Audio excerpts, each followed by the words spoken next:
رمضان کا مہینہ قریب آنے والا ہے اور یہ ایک بہت ہی عظیم عبادت ہے۔ نبی کریم صلی اللہ علیہ وسلم کے فرمان ذیشان کے مطابق جس نے رمضان کا روزہ ایمان اور احتساب کے ساتھ رکھا تو اللہ تبارک و تعالی اس کے پچھلے تمام گناہوں کی بخشش کر دیتا ہے۔ یہ بخاری کی روایت ہے اور اس کی شرح یہی ہے کہ ایمان اور احتساب کا مطلب، ایمان کا مطلب ایسے یقین کے ساتھ کہ میں جو کر رہا ہوں مجھے اس سے اللہ کا قرب حاصل ہوگا، اس سے یقیناً آخر کے مقام اور مراتب حاصل ہوں گے جو اللہ تعالیٰ نے اس پر انعامات مرتب فرمائے ہیں، مجھے ان میں سے ضرور حصہ ملے گا، کامل یقین کے ساتھ۔ اور پھر اپنا احتساب کا مطلب ہے کہ نہ روزے چھوٹے، نہ نماز جائے، نہ تراویح جائے، نہ اس میں کوئی گالی گلوچ ہو، نہ گناہ ہو، بتقاضائے بشریت خدا نہ خواستہ کوئی گناہ ہو جائے تو فوراً سے پیشتر انسان توبہ کرے اور پورے مہینے کو اچھی طرح گزارے۔ تو نبی کریم صلی اللہ علیہ وسلم کی بشارت کے مطابق اس کی پچھلی زندگی کے تمام صغیرہ گناہ معاف کر دیے جائیں گے۔ یہ یاد رکھیں کہ کبیرہ گناہ توبہ سے معاف ہوتے ہیں یا اللہ تبارک و تعالیٰ کسی پر کرم فرما دے، بغیر کسی وجہ کے معاف فرما دے، یا انسان جب حج کرنے جاتا ہے اور اس کی حج کی حاضری قبول ہو جائے تو میدان عرفات میں جو اللہ کے حق میں کوتاہی ہوئی وہ سب معاف، اور جب مزدلفہ انسان پہنچتا ہے تو لوگوں کے حقوق میں جو کوتاہی کا ارتکاب ہوا اللہ تعالیٰ ان سب کو معاف فرما دیتا ہے۔ ورنہ جتنے بھی نماز سے گناہ بخشے جائیں گے، روزے سے یا وضو سے، ان کے اندر صغیرہ گناہ مراد ہوتے ہیں۔ ہر عبادت کی تیاری انسان کو پہلے کرنی چاہیے۔ ہر سال آپ مسائل سنتے ہیں لیکن چونکہ بیچ میں گیپ آ جاتا ہے، کچھ نکل جاتے ہیں، تو تھوڑے سے مسئلے ان کے بارے میں چند میں ضروری باتیں سمجھتا ہوں کہ میں عرض کر دوں۔ پہلی بات یہ ہے کہ رمضان کا روزہ فرض ہے اور یہ ہر عاقل بالغ مسلمان مرد و عورت کو رکھنا ہی ہوگا۔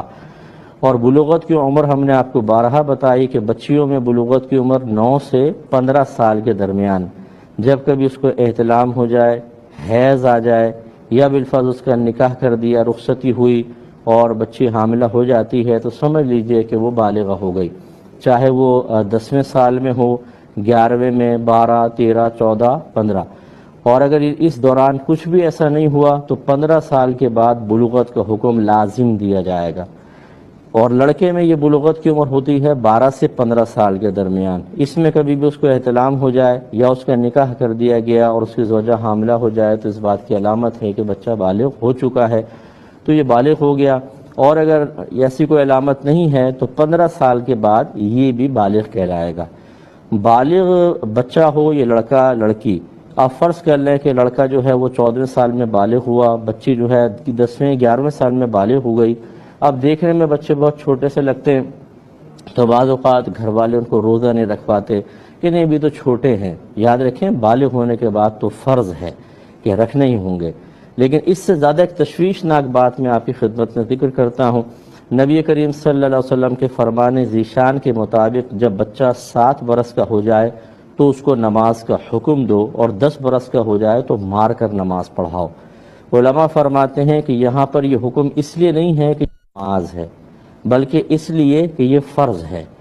ابھی تو اس پہ فرض نہیں ہے لیکن عنقریب ہونے والی ہے، تو اس لیے بچے کو پہلے عادی بنا دو تاکہ یہ اللہ کے فرض کی ادائیگی کوتاہی کا مرتکب نہ ہو۔ تو جب یہاں اصل مقصود نماز نہیں بلکہ فرضیت ہے، اس کی ادائیگی ہے، تو بس یہ علماء نے اسی پر دلالت النص سے یہ ثابت فرمایا کہ بچہ 7 برس کا ہو جائے تو اس کو روزے کا بھی حکم دو جبکہ وہ روزہ رکھنے کی طاقت رکھتا ہو، اور 10 برس کا ہو جائے تو روزہ رکھوانے میں سختی کرو۔ اب اگر ایک فرض کر لیجئے کہ بچہ نہ 7ویں سال میں روزہ رکھتا ہے نہ 10ویں سال میں، وہ بچہ گناہ گار نہیں ہوگا کیونکہ ابھی بالغ نہیں ہوا، اور اگر وہ روزہ نہیں رکھتا تو اس پہ قضا بھی لازم ہے کہ وہ نابالغ ہے۔ لیکن جو باپ کی ذمہ داری اللہ نے لگا دی ہے، اس کے رسول نے ڈیوٹی لگائی ہے کہ نماز کا حکم دو، 10 برس کا ہو جائے مار کے نماز پڑھاؤ۔ اگر والدین اس میں کوتاہی کے مرتکب ہوں گے، یاد رکھیں گناہ گار ہوں گے۔ تو نہ معلوم کتنے ماں باپ ایسے ہیں جو بچہ 7 برس کی عمر میں روزے رکھ سکتا ہے لیکن نہیں جی ہمارا بچہ چھوٹا ہے یا پتہ ہی نہیں ہے مسئلہ، وہ گناہ گار ہوں گے۔ 10 برس کا ہو جائے اگر سختی نہ کی اس پر گناہ گار ہوں گے۔ تو اس لیے یہ اچھی طرح مسئلہ یاد رکھیں کہ رکھنا ہوگا۔ جو بھائی یہ گٹکے، بھیم پوری اور پتہ نہیں کیا وہ ماوا اور سگریٹوں کے عادی ہیں اور ان کی وجہ سے روزے نہیں رکھتے ہیں، خیال کرنا چاہیے۔ نبی کریم صلی اللہ علیہ وسلم ارشاد فرماتے ہیں جس نے رمضان کا ایک روزہ جان بوجھ کر قضا کر دیا، پھر اگر اس کے کفارے میں پوری زندگی بھی روزہ رکھتا رہے اس کا کفارہ نہیں ہو سکتا۔ یعنی جو ادا روزے میں اللہ نے برکت رکھی ہے، اگر انسان اس برکت سے محروم ہو جائے تو ساری زندگی کے نفل روزے مل کر اس برکت کو ختم نہیں حاصل نہیں کر سکتے ہیں، سبب نہیں بن سکتے، اس لیے روزہ ضرور رکھا جائے۔ دوسری بات یہ ہے کہ سحری کا جو مسئلہ ہوتا ہے یا افطار ہے، اس کا تعلق وقت سے ہے، اذان سے۔ ہمارے بھائی بہن اذانوں کے انتظار کرتے ہیں اور پھر سحر بند کرتے ہیں، یعنی ختم کرتے ہیں یا روزہ افطار کرتے ہیں۔ یاد رکھیں اس کا تعلق وقت سے ہے، تو کوئی اچھا ٹائم ٹیبل اپنے پاس رکھیے، یا کوئی ٹی وی پہ کوئی چینل بہت ہی اچھے طریقے سے مطلب محتاط انداز سے یہ دونوں چیزوں کا وقت بتا رہا ہو، اس کو آپ فالو کیجئے۔ ذکر کر رہے تھے کہ ایک تو سحر یا افطار کا تعلق اذان کے ساتھ نہیں ہے۔ جب آپ ٹائم ہو جائے، چاہے ابھی فجر کی اذان کوئی ہو رہی ہے نہیں ہو رہی ہے، آپ نے وقت سے بلکہ 2-3 منٹ پہلے ہی ختم کر کے کلی وغیرہ کر کے پیسٹ وغیرہ کر کے فارغ ہو جائیں۔ یہ جو ہمارے ہاں ہیں کہ مطلب کھاتے رہتے ہیں حتیٰ کہ اذان شروع ہو جاتی ہے، اس طرح روزے نہیں رہتے ہیں۔ اور یاد رکھیں نبی کریم صلی اللہ علیہ وسلم کا فرمان بالکل واضح ہے۔ آپ نے صحابہ کرام کو مخاطب کر کے فرمایا کہ جب بلال اذان دیں تو تم کھاتے پیتے رہو، کیونکہ وہ تہجد کے لیے اذان دیتے ہیں، وہ رات کو اٹھانے کے لیے اذان دیتے ہیں، اور جب ابن ام مکتوم اذان دیں تو پھر تم کھانے پینے سے رک جاؤ، کیونکہ وہ طلوع فجر پر ہی اذان دیتے ہیں۔ تو یہ بھی ایک بعض لوگ سوچتے ہیں کہ جی نبی کریم نے اذان کے بیچ میں کھانے پینے کی اجازت دی ہے، وہ تہجد کی اذان ہوتی تھی جو وقت سحر کے اندر ہوتی تھی۔ یہ جو عبداللہ ابن ام مکتوم رضی اللہ تعالی عنہ تھے، یہ جو اذان دیتے تھے یہ فجر کی اذان تھی جو سحر کا وقت ختم ہونے کے بعد دی جاتی تھی۔ بس یہ اصول یاد رکھیے گا، جتنے بھی سحر کی اذانیں ہوتی ہیں، یعنی فجر کی جو اذانیں ہوتی ہیں، یہ سحر کا وقت ختم ہونے کے بعد دی جاتی ہیں۔ تو آپ اس کے بیچ میں کھائیں گے تو آپ کے روزے نہیں رہیں گے۔ اور یہ مطلب باغیانہ اس طرح کے جملے یا خیالات اپنے ذہن میں پیدا نہ کریں کہ نہیں جی ہم تو شروع سے ایسے کرتے ہیں، ہم تو ویسے ہی کریں گے۔ یہ تو نئی بات سن لی ہم نے، یہ نئی بات نہیں ہوتی، بات پرانی ہوتی ہے، لیکن ہم نے اس پرانی بات کو سنا نہیں ہوتا، غلط بات اب ذہن میں راسخ ہوتی ہے۔ پھر جب اصل اور صحیح بات ہمارے سامنے آتی ہے وہ اجنبی محسوس ہوتی ہے اور غلط بات میں بڑی اپنائیت محسوس ہوتی ہے، اس لیے اس پہ توجہ فرمائیں۔ اس طرح کے جتنے روزے ہیں سب ٹوٹ گئے ہیں، ان کو دوبارہ رکھیے گا۔ اسی طرح افطار میں جب آپ اچھی طرح مطمئن ہو جائیں کہ اب وقت ہو چکا ہے، پھر افطار کیجئے۔ اور یہ بھی بارہا میں آپ کو عرض کرتا ہوں کہ افطار پہلے آپ کھجور کھائیں گے، اس کے بعد دعا پڑھنا یہ سنت ہے، کیونکہ دعا کے اندر جتنے بھی الفاظ ہیں سب ماضی کے صیغے استعمال ہوئے۔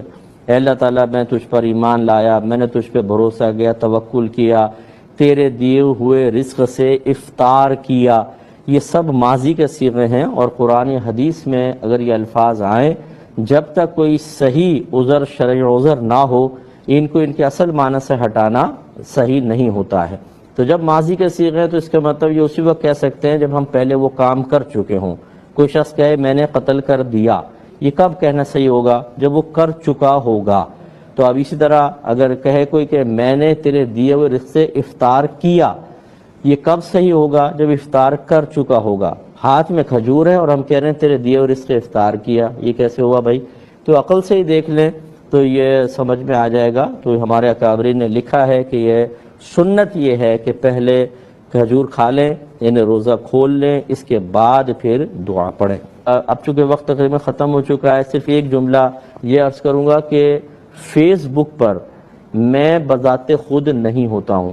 اگر کوئی آپ سے یہ کہہ رہا ہے کہ میں مفتی اکمل ہوں اور آپ اس سے مفتی اکمل سمجھ کر کلام کر رہے ہیں تو وہ میں نہیں ہوں، کیونکہ میرے پاس ٹائم بالکل نہیں ہوتا۔ میں فیس بک پر از خود نہیں ہوتا، یہ اچھی طرح ذہن میں رکھے۔ جو ایسا کر رہا ہے وہ جھوٹ بول رہا ہے آپ سے، اس کی اچھی طریقے سے آپ کو تواضع کرنی چاہیے۔